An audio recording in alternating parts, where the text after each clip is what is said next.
So what did we do here? We resistographed this section. You can see how the graph, the higher on the chart that the needle goes, the more resistance the needle is feeling, so the harder the material that it's going through. So here, it's going through the bark at ground zero, and its bark is pretty soft, so it doesn't go up very much, and then it gets into the sapwood. And then once it gets to about here, it starts to get a little bit harder before it drops off entirely once it breaks through the material. So is this right here? This is decay? So this is probably a little bit decay, or maybe just a bit softer. And then here, it's the same story on this cross section.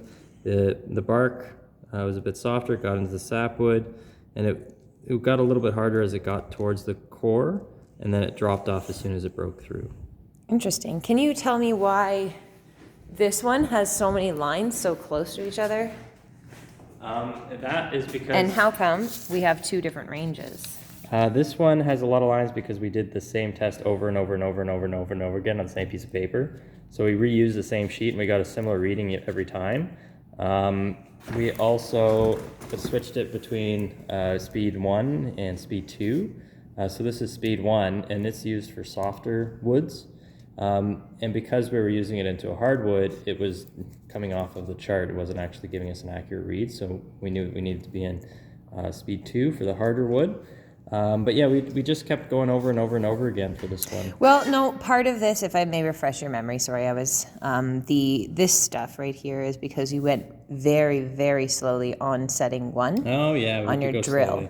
So it ended up being not a helpful measurement. So you really kind of have to be at max drill while you're drilling. We also did probably...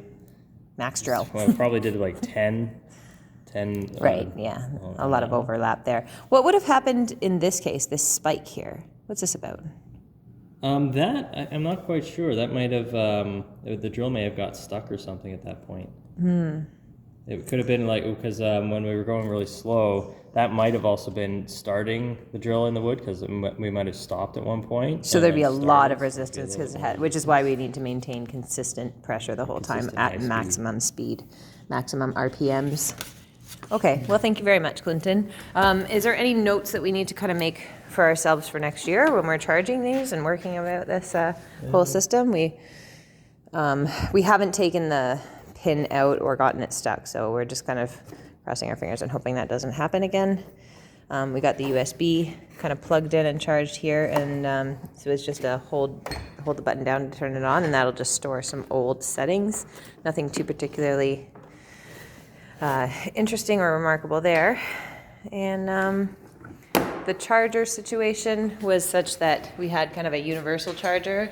It seems to be working right now. It's charging on green, flashing. This thing's been charging for most of the day, probably about, I'd say 8 hours almost by now. But I think it's a 14 to 17 hour charge. And then this is the one that came with the drill, but it fits into the universal charger, and that guy got all fully charged overnight. Okay, that's it.